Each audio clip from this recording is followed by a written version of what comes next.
I'm Ava Miller, a 25-year-old data analyst. This is my family's Thanksgiving.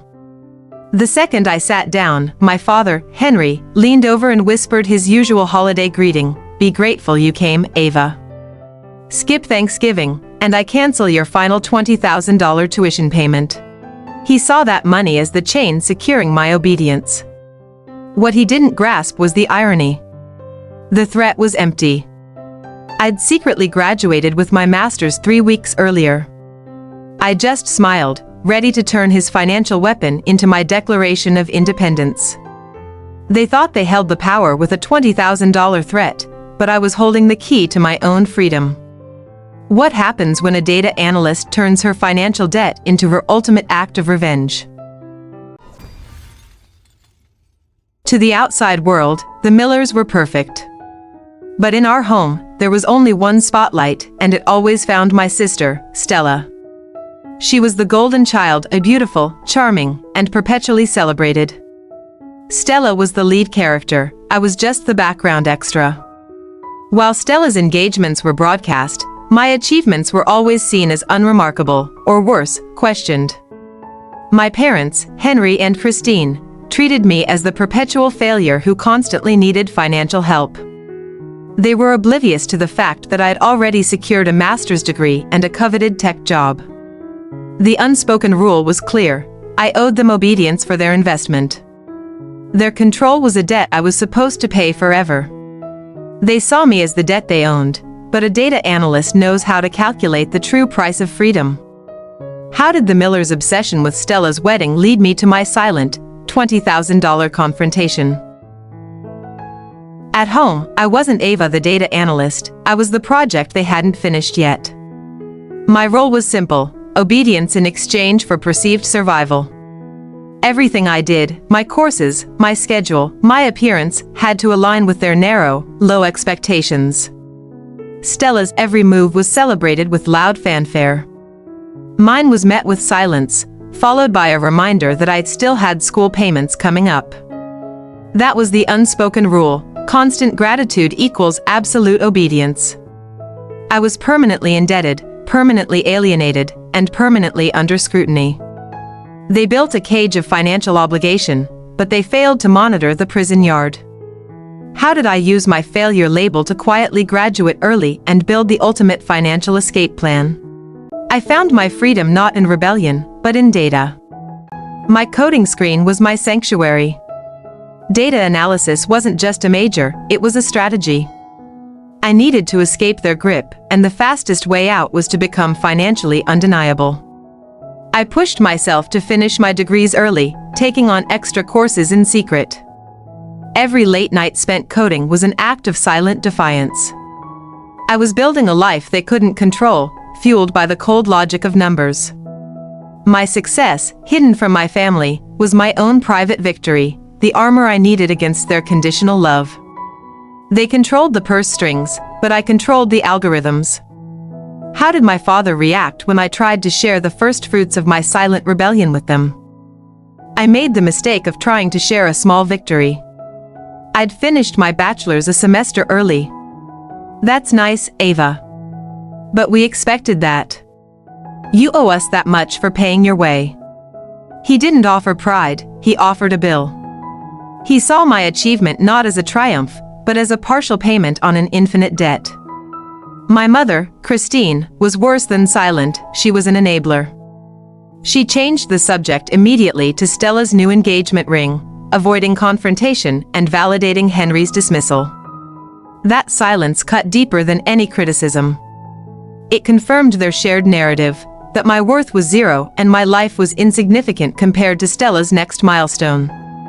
That night, I stopped seeking their approval.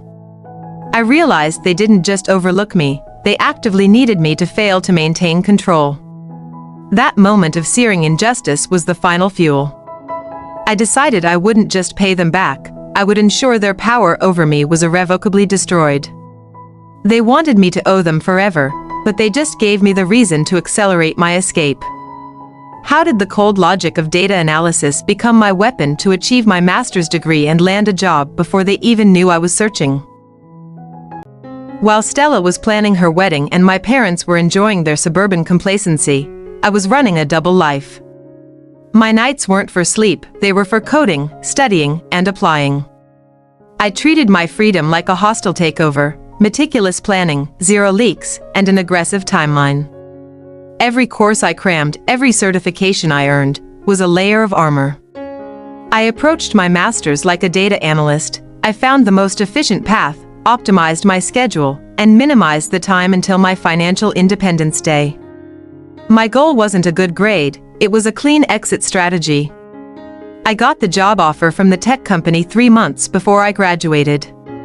I accepted immediately. The rush of power from that silent victory, knowing they had absolutely no idea, was the best feeling I had ever experienced. I had the job, the master's degree, and the secret. All that was left was the final, public announcement. What happened at the dinner table when my father dismissed my achievements one last time, setting the stage for my Thanksgiving revelation? While Stella was planning her wedding and my parents were enjoying their suburban complacency, I was running a double life. My nights weren't for sleep, they were for coding, studying, and applying. I treated my freedom like a hostile takeover, meticulous planning, zero leaks, and an aggressive timeline. Every course I crammed, every certification I earned, was a layer of armor. I approached my master's like a data analyst. I found the most efficient path, optimized my schedule, and minimized the time until my financial independence day. My goal wasn't a good grade, it was a clean exit strategy. I got the job offer from the tech company 3 months before I graduated. I accepted immediately. The rush of power from that silent victory, knowing they had absolutely no idea, was the best feeling I had ever experienced. I had the job, the master's degree, and the secret. All that was left was the final, public announcement. What happened at the dinner table when my father dismissed my achievements one last time, setting the stage for my Thanksgiving revelation? Entering the tech company was like crossing into a different universe. Here, my value wasn't questioned, it was quantified. My mentor, Marcus, a brilliant team leader, was the first person in my adult life who saw me, truly saw my potential, not my perceived failures. He was my first real ally. I confided in Marcus about the financial threats, how my dad used the $20,000 for leverage. He listened patiently. Ava, respect isn't demanded through obligation, it's demonstrated through your actions. You are allowing them to set the value of your peace. Stop negotiating with control, that advice was a revelation. It reframed my problem. The $20,000 wasn't a debt, it was a tool of manipulation. My data analyst brain instantly kicked in. I realized the ultimate power move wasn't avoiding the threat, but neutralizing it entirely by eliminating the debt. Marcus taught me that financial control is the weakest form of power when faced with absolute independence. I finally understood that freedom was not about escaping my debt, but about eliminating my parents' leverage.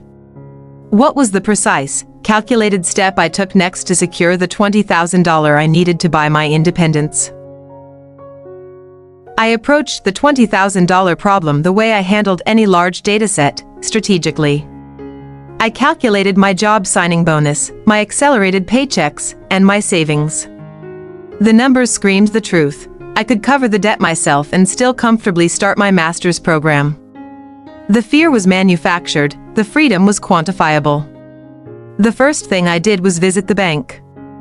I didn't just want to know I was free, I wanted the physical proof. I wrote a personal check for $20,000, payable to Henry and Christine Miller. This check wasn't a repayment, it was a repurchase of my soul. Every stroke of the pen felt like severing a chain. I chose Thanksgiving for the confrontation for maximum impact. They used that holiday to enforce my debt and celebrate Stella's compliance. I would use it to publicly declare my solvency and, more importantly, my independence. I also knew they were discreetly struggling financially, so the sudden return of $20,000 would hit them where it truly hurt, their ego and their bank account. The $20,000 check was sealed, the plan was flawless, and the Thanksgiving clock was ticking. How did I turn a forced toast into a dramatic public announcement that stripped my parents of their control in front of the entire family? Thanksgiving morning felt like the calm before a financial storm I'd engineered myself. I chose my outfit carefully, professional, yet indifferent. No overly grateful daughter, no rebellious punk. Just a data analyst preparing for a mandatory, high-stakes meeting. The goal was to appear unaffected by their presence and their threats. Before leaving, I went through my envelope one last time. Inside, the crisp $20,000 check, and a concise letter detailing the cancellation of all future financial discussions. This wasn't an emotional letter, it was a corporate resignation, a clear end to the contract of conditional support. That paper held the key to my future. The drive over was surprisingly quiet. No self-doubt, no fear. Just the hum of the engine and the satisfaction of a well-executed plan. I mentally rehearsed my lines, focusing on staying composed under pressure. Their rage wouldn't matter, their control was about to be nullified. I was trading in the burden of their expectations for the heavy, absolute weight of my own independence. Pulling into the familiar driveway, I noticed Dad's nervous energy before the turkey was even carved. He was likely worried about their quiet financial struggles I knew about. He thought I was his tool for compliance. I smiled, knowing this would be the last time I'd ever walk into that house feeling controlled. The game was about to change. I took my seat quietly. The whispering of the thread about the $20,000 happened exactly as I predicted in the hook. It was the final affirmation of their methods. I looked at the check tucked safely in my purse. The threat was a formality, the answer was a financial detonation. The $20,000 threat was whispered, the family was gathered, and the ultimate moment of public defiance was about to begin. When Dad asked me to share what I was thankful for, how did I use those few seconds to permanently dismantle his financial control? Henry stood up, tapping his fork against his glass. The obligatory Thanksgiving toast. Of course, it wasn't about gratitude, it was a family status update. He raised his voice, loud enough for the whole room. I am thankful for Stella's wonderful wedding planning and her good choices in life. He went on for 5 solid minutes, praising Stella's fiancé, the venue, the expected guests, every detail quantified and celebrated. Then, he raised his glass toward my end of the table. My heart paused. He didn't mention me. He toasted our wonderful family and our future. A future that, by his words, simply didn't include me. What about Ava, Henry? I heard she got a good job. Henry gave a dismissive shrug. The ultimate public humiliation. Oh, Ava's fine. Still in school, mostly. We're working through the tuition payments. She's been keeping busy, Christine quickly interjected, changing the subject back to Stella's diamond. Her eyes briefly met mine, not with sympathy, but with a warning, play along. She reinforced the public lie, that I was still financially dependent and, therefore, utterly controlled. I felt the familiar burn of humiliation turn into cold, hard resolve. Henry stood up, tapping his fork against his glass. The obligatory Thanksgiving toast. Of course, it wasn't about gratitude, it was a family status update. He raised his voice, loud enough for the whole room. I am thankful for Stella's wonderful wedding planning and her good choices in life. He went on for 5 solid minutes, praising Stella's fiancé, the venue, the expected guests, every detail quantified and celebrated. Then, he raised his glass toward my end of the table. My heart paused. He didn't mention me. He toasted our wonderful family and our future. A future that, by his words, simply didn't include me. What about Ava, Henry? I heard she got a good job. Henry gave a dismissive shrug. The ultimate public humiliation. Oh, Ava's fine. Still in school, mostly. We're working through the tuition payments. She's been keeping busy, Christine quickly interjected, changing the subject back to Stella's diamond. Her eyes briefly met mine, not with sympathy, but with a warning, play along. She reinforced the public lie, that I was still financially dependent and, therefore, utterly controlled. I felt the familiar burn of humiliation turn into cold, hard resolve. The humiliation settled, leaving the room heavy with unspoken family politics. Then, my cousin, oblivious to the undercurrent, asked everyone to share one thing they were genuinely thankful for. The spotlight, briefly, swung to me. This was it. My exit cue. I rose slowly, calmly, pulling myself up to my full height. My hands were steady, though my heart was pounding a syncopated rhythm. Henry frowned immediately, signaling me to keep it short and unremarkable. I didn't acknowledge him. I raised my water glass, not for a toast, but as a symbolic gesture of command. I am profoundly thankful for my parents, Henry and Christine Miller. The room relaxed, assuming the expected script. Specifically, I continued, making eye contact with Dad. I am thankful they taught me the absolute, non-negotiable value of financial independence. Henry's smile instantly evaporated. He realized this wasn't the submissive speech he had paid for. The silence in the room deepened, broken only by the clinking of cutlery from distant relatives who hadn't caught the change in atmosphere. Mom nervously reached for Dad's arm. Yesterday, Dad reminded me that I needed to attend this dinner, or he would cancel the final $20,000 tuition payment for my school. A firm reminder of the strings attached to his support. I paused, letting the figure hang in the air. The relatives closest to the head table gasped softly. To demonstrate my gratitude for this essential lesson in independence, I have a special parting gift for my parents today. I looked at them, my expression completely neutral, devoid of the hurt I used to carry. I reached into my purse and slowly pulled out the crisp white envelope. I walked the few steps from my seat to the head table, the distance feeling like a mile. I wasn't just walking across a room. I was walking out of their life of control. I placed the envelope directly in front of my father, the movement deliberate and slow, ensuring everyone watched the object of their control pass into my hands. Henry stared at the envelope, confused. His eyes darted to my mother, then back to me, trying to decipher my move. He thought I was giving him something. He's about to find out the $20,000 he used as a chain is now the key that unlocks my cage. The envelope of freedom was on the table, and Dad was utterly confused. When he finally opened the envelope and realized he was looking at the $20,000 check, what was the first thing I told him that completely dismantled his authority? Dad's confusion turned to irritation.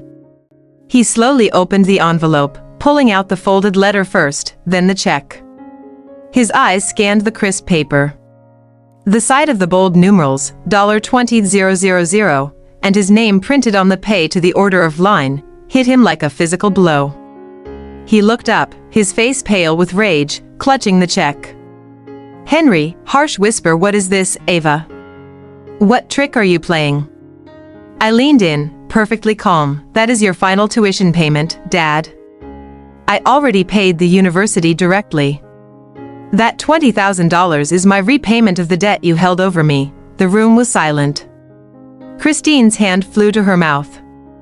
I continued, turning slightly to address the family. "You should also know that I secretly graduated with my master's degree in data analysis 3 weeks ago. I finished early, without your knowledge, because I knew you would try to use it to control me. The reason I can hand you a $20,000 personal check today is because I secured a 6-figure position as a senior data analyst at TechCorp 3 months ago. I do not need your financial assistance for school, for housing, or for life." Stella, whose wedding talk had dominated the year, stared, her smile completely gone. Her engagement ring suddenly looked small next to the number 20,000 on the check and the implicit 6-figure salary. Her face flashed from surprise to outright jealousy. "This check settles all outstanding financial debts, perceived or real. Consider it my final contribution to the family. Moving forward, I will no longer be responding to discussions, threats, or demands regarding my finances, career, or life decisions. I looked Henry straight in the eye one last time, turned, and calmly walked away from the table, out of the dining room, and out the front door, leaving a deafening silence and a $20,000 check on the table. My freedom was paid in full. The $20,000 check was a bomb, and the silence was the fallout. What happened immediately after I walked out, and how did my parents try to spin my public declaration of independence to the shocked family? I didn't look back. The moment the front door closed behind me, the cold, analytical armor I wore cracked. I reached my car, slid into the driver's seat, and took the deepest breath I'd taken in 10 years. The air tasted of freedom and the metallic scent of calculated revenge. Before I could even start the engine, my phone rang. It was Marcus. He had known the stress I was under, though I hadn't told him the exact time of the confrontation. "Ava? Is everything okay? I had a strange feeling you might need a check-in right about now." I couldn't hold it in. I started to laugh, a wild, relieved sound, then tears welled up, not of sadness, but of pure cathartic release. "It's done. Marcus. The check is on the dining table." I told them about the masters. I told them about the job. I walked out. Marcus laughed, a genuinely proud sound. "I knew you had it in you. You didn't just pay a debt, Ava. You bought back your right to choose your own narrative. That $20,000 was the cheapest payment you will ever make for your personal peace. I am so proud of you. That affirmation was everything I needed." He didn't focus on the revenge, he focused on the freedom. "What now, Marcus? What do I do with this new life?" You drive to your new apartment, you order the most expensive pizza you can find, and you spend the rest of your Thanksgiving being thankful for the fact that you now get to be the lead character in your own story. I finally started the engine. There was no sadness for the family I left behind, only deep gratitude for the future I had earned. My revenge wasn't just paying a check, it was showing them that their control mechanism was fatally flawed. I was done being their project. I pulled out of the driveway, the Miller house shrinking in my rearview mirror. It was just a building now, no longer a cage. I was driving toward my six-figure job, my master's degree, and my $20,000 worth of peace. I was finally truly thankful. But the story of the Miller family debt and control didn't end there. My public declaration was just the first domino. What shocking action did my father take with the $20,000 check that completely exposed the true state of his finances to the entire extended family? The $20,000 check was a bomb, and the silence was the fallout. What shocking action did my father take with the $20,000 check that completely exposed the true state of his finances to the entire extended family? The days after Thanksgiving were silent. Blissfully, completely silent. I moved into my new apartment, decorated my office, and started my six-figure job. I had achieved the absolute separation I craved. The freedom tasted sweet, but it was also sterile. I realized revenge doesn't fill the space where love was supposed to be. Then, the family network found a way in. Aunt Carol. She called, not to offer sympathy, but to gossip about the chaos I'd left behind. "Honey, I have to tell you what happened after you left.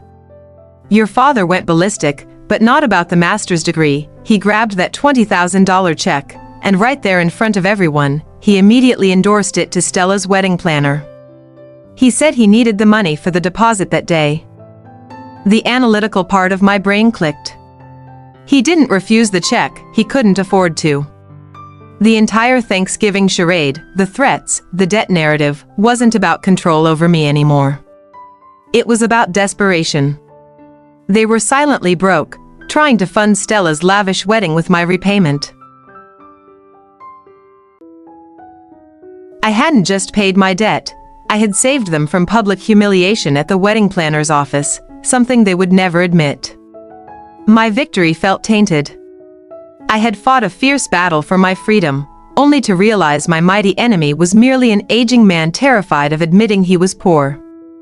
Aunt Carol went on to explain that Henry had spun the story to the relatives, claiming he allowed me to pay the debt early to teach me responsibility and fund Stella's wedding simultaneously. The gaslighting continued, but now it was driven by self-preservation, not just narcissism. I politely ended the call. The revenge was complete. I had my life, my financial freedom, and the absolute power to never look back. But the joy was muted. The emptiness came from knowing that the family I walked away from was simply a house of cards ready to collapse. I knew Henry's desperation would soon catch up to Stella's extravagant wedding plans. The check was a temporary bandage on a gaping wound. What drastic financial maneuver did Henry attempt next to save Stella's wedding, and how did I accidentally witness the full, desperate fallout? My check was cashed, the silence was broken, and the desperation was real. What drastic financial maneuver did Henry attempt next to save Stella's wedding, and how did I accidentally witness the full, desperate fallout? 2 weeks after Thanksgiving, I needed to visit my old bank branch. I was updating my accounts since my new job was fully remote. As I pulled into the parking lot, I saw a familiar sedan. Dad's car. He was sitting inside, looking distraught, hunched over his steering wheel. He was on the phone, his voice strained and higher pitched than usual. I stopped, instinctively listening. Yes, I need to know the status of the HELOC application. We need that equity release immediately for Stella's deposit. No, the $20,000 was just a temporary fix. It's not enough. He then argued, citing his decades of loyalty to the bank. I heard the muffled, professional response of the bank manager, V. Oh, Mr. Miller, your home equity is too leveraged, and your recent revolving credit usage is too high. The only way to save the wedding deposit is to liquidate some high-value assets. I stared at him. Their grand suburban life, the one they used to belittle my attempts at independence, was a paper-thin facade. They were drowning in debt, using the house itself as collateral for a party. The $20,000 I returned hadn't bought them freedom, it only prolonged their struggle. Dad slammed his phone down, letting out a frustrated groan. He didn't realize I was there. He reached for a handkerchief, not to wipe a tear, but to rub his temples. He looked utterly broken, defeated not by my defiance, but by the relentless, cold calculations of the financial system he thought he controlled. I finally understood the Thanksgiving threat with crystal clarity. The tuition payment wasn't something he was holding back from me, it was the only $20,000 liquid cash they had left, and he needed to secure it for Stella's wedding deposit. He was just trying to use me as a shield against their looming financial collapse. I sat there, unseen, absorbing the final, tragic lesson. I felt a fleeting pang of pity, but no obligation. My job wasn't to save them from their choices, it was simply to save myself. I quietly backed my car out of the parking spot. I didn't enter the bank, I didn't approach him. I drove away, my master's degree and six-figure salary now feeling like more than just personal achievements, they were my survival mechanism. I had escaped a sinking ship disguised as a luxury liner. The conflict was over, not with a bang of revenge, but with the quiet whimper of my father's broken ego. I never saw my father struggle again. I never went back. My life was about building my own success, free from their toxic demands. My story wasn't just a revenge tale, it was a blueprint for others trapped by conditional love. The greatest revenge isn't what you take, but what you walk away from. I walked away from the debt, the control, and the cycle of shame, taking nothing but my education and my paycheck. That's the real victory. I drove away from their chaos, but the lesson remained. If you've ever felt like your success was being undermined by family expectations, let me know in the comments below. And stick around, because coming up, I'll share the final, hilarious detail about Stella's eventual unforgettable wedding. Life post-Thanksgiving was a series of small, quiet victories. My new routine was blissfully boring. No urgent, controlling phone calls. No demands for dinner attendance. Just me, my six-figure job, and the pure, uninterrupted sound of silence. This was what peace felt like. The time and distance brought clarity.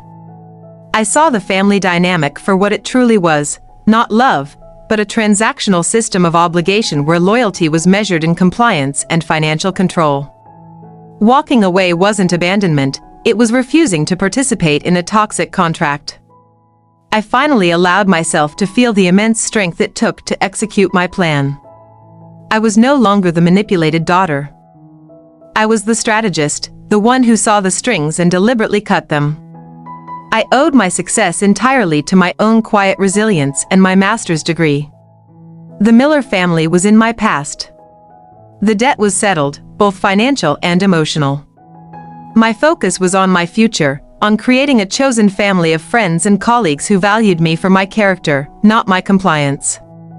The storm had passed, and all that was left was the clear sky. I found my peace, but remember Stella and her extravagant wedding plans funded by my $20,000 check? Despite my departure, did the family drama truly end, or did their desperation lead to a final, public catastrophe at the wedding that I just had to hear about? I was deep into a complex data model at my new job, enjoying the quiet confidence of being indispensable.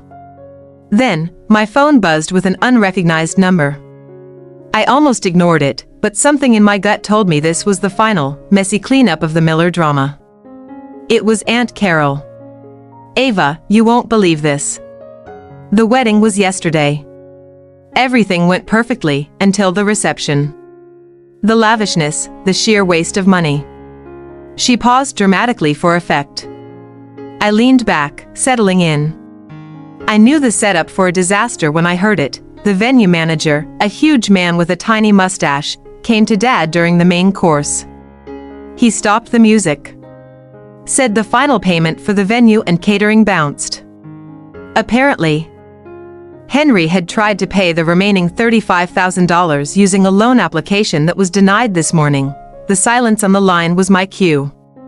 Henry had run out of tricks. He had used my $20,000 to cover the deposit but banked on the Helluck coming through for the rest. When the music stopped, his facade shattered. He shouted at the manager, making a massive public scene. Stella went absolutely hysterical. Her perfect, six-figure wedding was collapsing in front of all her society friends. She threw the champagne flute at Henry, demanding to know why he hadn't just used her trust fund. That's when Christine started sobbing.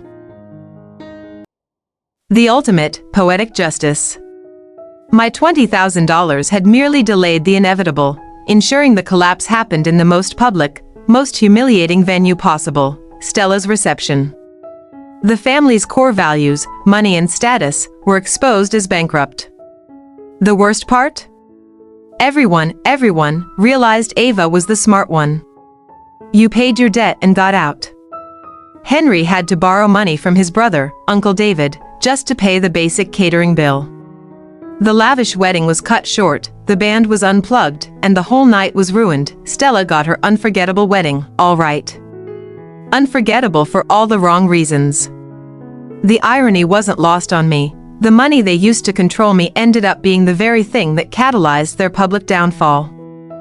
I had nothing to do with it, but I had everything to do with my own freedom. I thanked Aunt Carol for the update and hung up. The story was truly closed. There was no need for grand revenge plans. The Miller family had perfectly self-destructed. My success was my silence, my triumph was my absence. The only thing I truly regretted was that I didn't save that recording. The Miller family saga ended not with my choice, but with their own financial implosion. If you were in my position, would you have answered Aunt Carol's call, or would you have simply let the silence be your final answer? Let me know in the comments. Looking back, the shocking truth wasn't that my family was broke, it was that their need for external validation was infinitely more important than genuine connection. They sacrificed my well-being and their financial stability just to maintain the illusion of being the perfect upper-middle-class family. That's the real lesson here, and it's a blueprint for anyone dealing with conditional love. The moment you remove the condition, the debt, the job choice, the compliance, you expose the relationship for what it is. My independence was the final X-ray that showed the rot beneath the gilded surface. You have the power to define your own value. Don't let someone else's fear of failure or need for control become your cage. Your degree, your job, your success, these are yours. They are not bargaining chips for parental approval. People often ask if I regret the public nature of the confrontation. My answer is no. I needed the finality. I needed the clean, complete break. My revenge was not causing their wedding catastrophe. My revenge was thriving quietly, building a life so full that their absence became entirely irrelevant. Thank you for joining me on this journey of escape and financial self-rescue. I hope my story gives you the courage to choose peace over pretense. If you were in my shoes and had to walk away, what one piece of advice would you give to your younger, controlled self? I hope my story gives you the courage to choose peace over pretense. If you were in my shoes and had to walk away, what one piece of advice would you give to your younger, controlled self? I often stand here, looking out at the city. This view is a constant, tangible reminder of the control I earned back. No more fake suburban perfection, just the messy, vibrant reality of a life built solely by my choices. Every skyscraper is a monument to my independence from the Miller name. My parents sought to define me by the $20,000 I owed. They gave me the title, the indebted daughter. I took that title, paid the fee, and rebranded myself as the senior data analyst who bought her freedom for $20,000. That narrative control is the single most powerful act of revenge. Freedom isn't just about having money, it's about not needing their permission to spend it, save it, or earn it. It's about answering the phone when I want, not when I'm told. It's the ability to wake up and live without performing for an audience who will never be satisfied. For anyone still caught in that cycle, the emotional debt you carry is far heavier than any financial debt. Pay the emotional debt by cutting the strings. Don't wait for an apology or recognition, create your own closure. The silence you get in return is worth every single penny. I turn back toward my apartment, a genuine, content smile on my face. The bitterness is gone. The anger is channeled into motivation. The emptiness is filled with purpose. My story is proof that you can take the bricks thrown at you and build a magnificent wall separating you from the chaos. I chose freedom. And that choice echoes far louder than any argument ever could. Now, I want to hear from you. What was the pivotal moment? The Thanksgiving dinner moment, where you knew you had to choose your own freedom over your family's control? Share your story in the comments. I chose freedom. And that choice echoes far louder than any argument ever could. Now, I want to hear from you. What was the pivotal moment, the Thanksgiving dinner moment, where you knew you had to choose your own freedom over your family's control? Share your story in the comments. For months, I had the glorious silence I paid for. I was thriving at TechCorp. Then, the inevitable happened. Since Dad couldn't physically reach me, the blame shifted to the digital world. The smear campaign began, designed to make me feel guilty for their impending disaster. The first was from my mother. Subject: your father is sick. Ava, your father's stress levels are through the roof. The doctor says it's your fault for leaving at Thanksgiving and causing him to have a public meltdown. You owe him an apology. Your silence is hurting him. I read it with the detached analysis of a data scientist. Data point 1, emotional manipulation. It wasn't about his health, it was about shifting the blame for the wedding disaster. I knew better than to reply. My silence wasn't hurting him, my independence was the actual source of their pain. The next day, a text from Stella. You ruined my wedding. If you hadn't been so selfish and just waited to pay Dad back after my wedding, we wouldn't be broke. You did this to Dad. You are a terrible sister and a snake. Data point 2, entitlement and zero responsibility. Stella genuinely believed my entire life, including my financial freedom, should be subordinated to her extravagant party. She was completely blind to her father's debt problem and her own spending. The Millers only saw one victim, themselves. Then came the social pressure. Aunt Carol forwarded me an email from Cousin Beth, who stated I was unnecessarily cruel and that family should always put differences aside for the sake of the parents. The unspoken message, "Come back and let us control you to fix the problem." I composed a reply in my head, a perfectly structured, logical defense. The $20,000 I repaid was mine. I owe you nothing. Your financial ruin is the result of decades of fiscal irresponsibility, not my one act of independence. But I hit the delete button. Silence was my new weapon. Every time I deleted one of their guilt-ridden messages, I was reinforcing the boundary. I was denying them the emotional reaction they craved, the final piece of control they needed to win the narrative. They continued to tell the extended family that I was suffering from mental health issues and couldn't handle the responsibility of their assistance. They reframed my professional success as a personal pathology. It was their last desperate attempt to save face. I responded by closing my old email and changing my phone number. The physical distance was now complemented by the digital wall. Their chaos was their own. My peace was absolute. I win not because they failed, but because I chose not to participate in their failure. The family scapegoat is always the first to be blamed when the system breaks. My freedom proved the system was broken, and they couldn't stand the truth.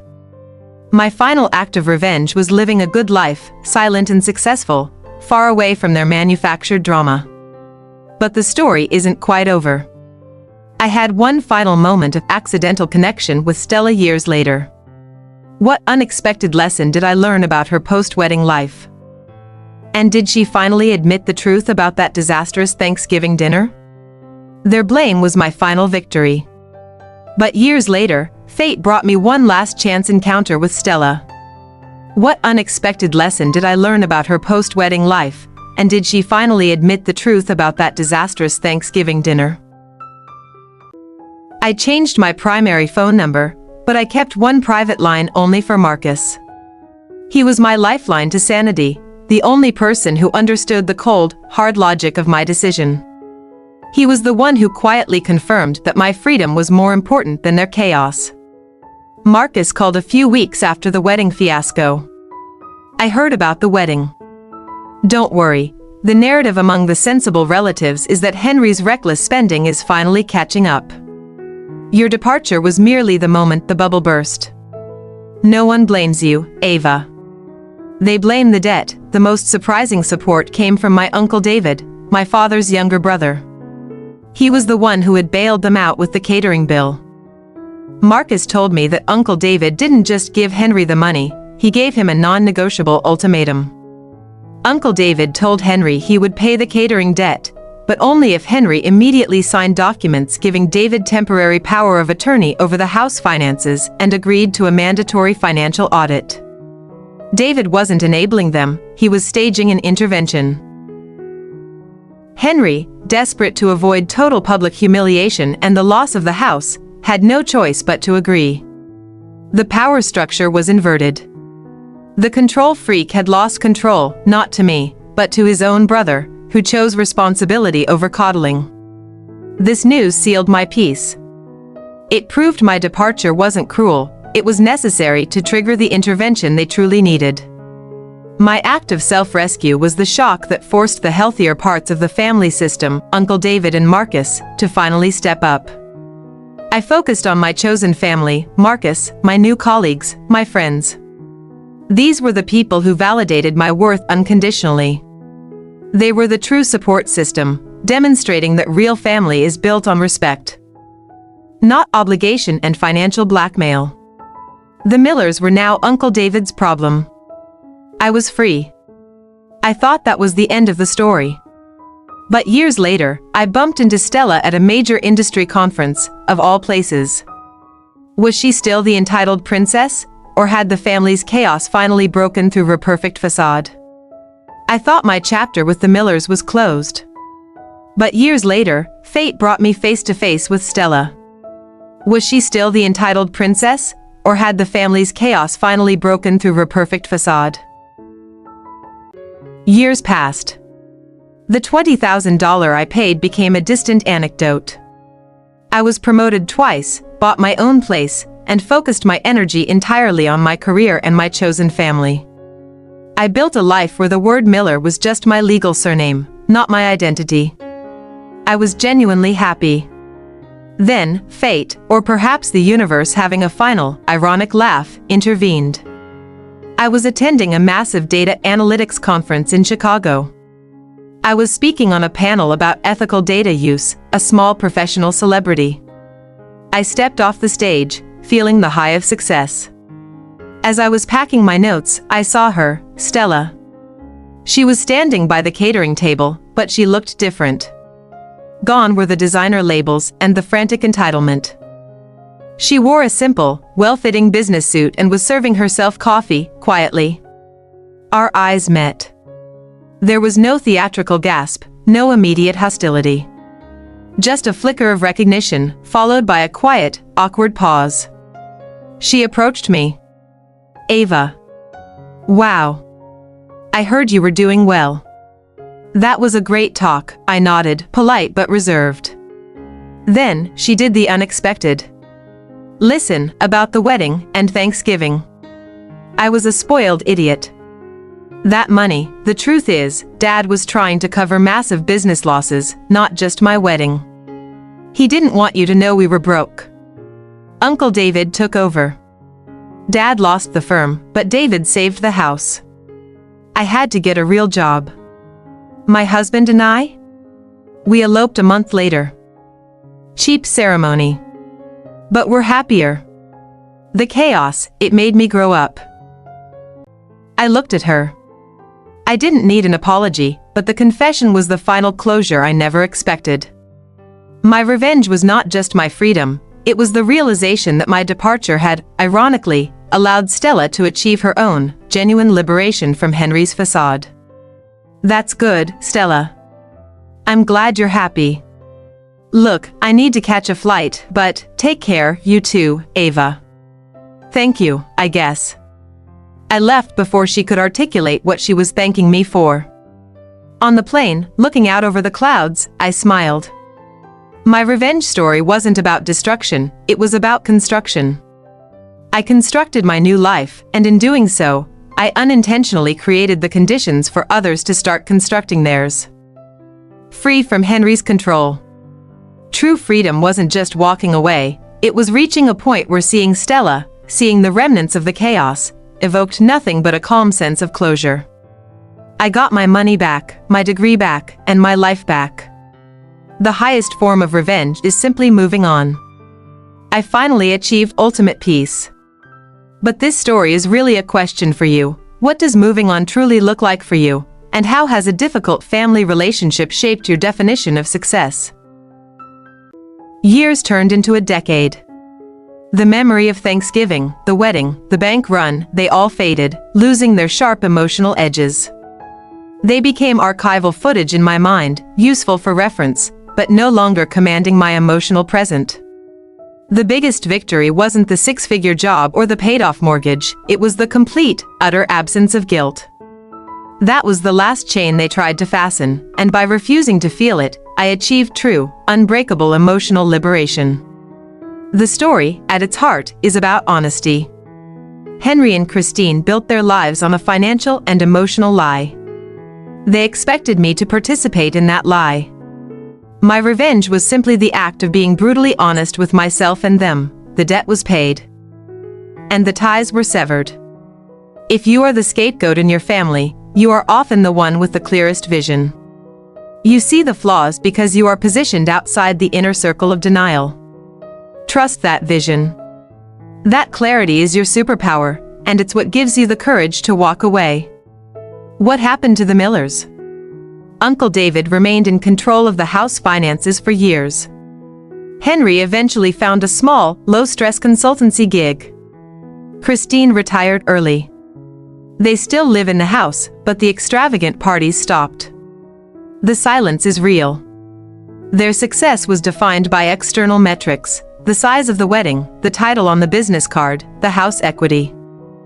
My success is defined by internal metrics: peace of mind, financial independence, and the ability to choose my own definition of family. I'm often asked if I ever forgave them. Forgiveness implies an active emotional connection, a clearing of a debt. I didn't forgive them, I simply became indifferent.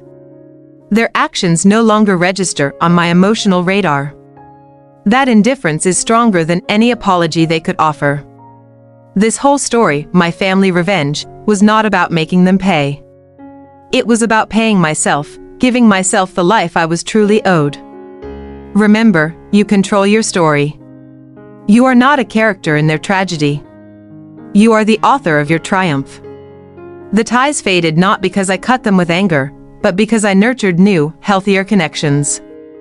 The old foundation of conditional love crumbled on its own weight, leaving me free to build on solid ground. And that is the most satisfying revenge story of all. Thank you for watching and sharing your own stories. You are not alone. Before you go, tell me, what is the one thing you finally realized you did not owe your family, and how did letting go of that obligation change your life? Hit that like button, subscribe, and I'll see you in the comments. My final triumph was indifference. Before you go, tell me, what is the one thing you finally realized you did not owe your family, and how did letting go of that obligation change your life? Hit that like button, subscribe, and I'll see you in the comments. My new chapter started with the Clarity Project, a consulting group dedicated to building ethical, sustainable wealth, the antithesis of my father's reckless financial game. We taught people to spot the financial love-bombing tactics toxic relatives use. This wasn't just a business, it was my commitment to breaking the cycle of abuse. I took everything I learned from the Miller years and turned it into a profitable, ethical business model. The success was immensely rewarding and felt completely earned. Marcus became my first business partner. Our synergy was built on mutual respect and shared experience, a foundational principle missing in the Miller family. We treated our staff like partners, celebrating milestones with meaningful, intentional dinners. On the personal side, I got married. It wasn't the $50,000 spectacle Stella demanded. It was a simple ceremony in a backyard, with 30 people who genuinely loved us, including Uncle David and Marcus. We wrote our own vows. There was no catering bill disaster, no last-minute financial drama. Just a calm, perfect day that symbolized the peace I had fought so hard for. I realized the true luxury wasn't extravagance, it was freedom from manufactured chaos. The wedding solidified the long silence. The Miller family finally understood that no contact meant exactly that. No desperate calls, no manipulative emails, no attempts to crawl back. The boundary was solid and unbreakable. I no longer check social media for updates.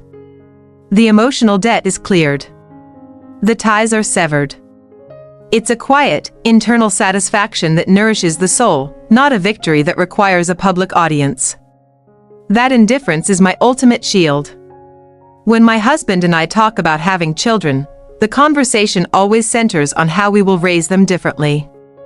We will teach them that their financial value does not equate to their human value and that love is given freely. I will ensure they understand that a family unit is built on ethical conduct, not blackmail. That knowledge is the anti-poison I wish I had been given. That ethical foundation is my true legacy, a stark contrast to the toxicity I escaped. The wedding solidified the long silence. The Miller family finally understood that no contact meant exactly that.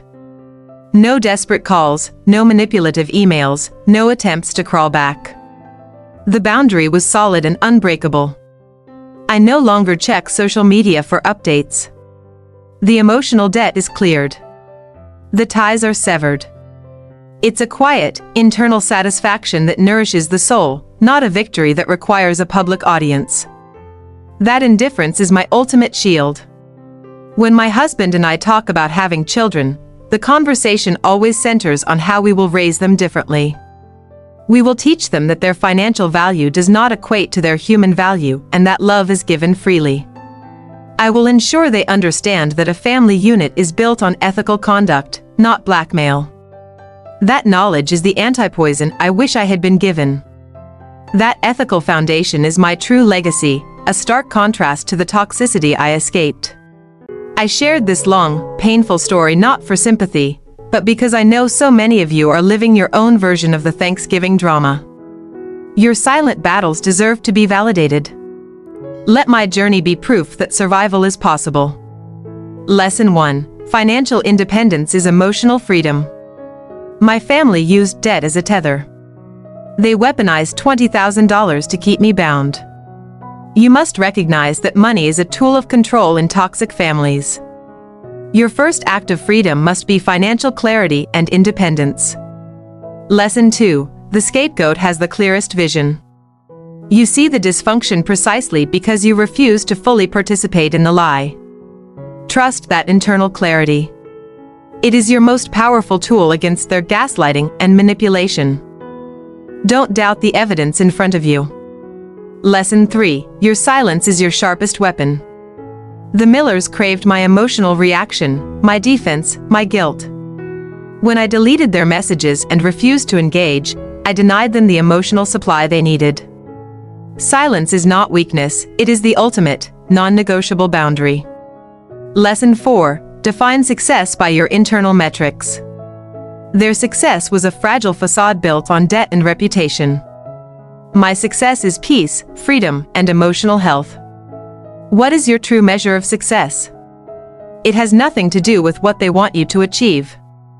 Lesson 5. Revenge is construction, not destruction. My act of paying the debt was constructive for my future. I built a life so good, so free of chaos, that their existence became irrelevant. Focus on building your new life, not on tearing down their old one. You are the author of your triumph. Do not let them write the ending to your story. If this resonated, hit that like button, subscribe for more stories of self-rescue, and join the conversation below. What is your one essential lesson from your own family experience?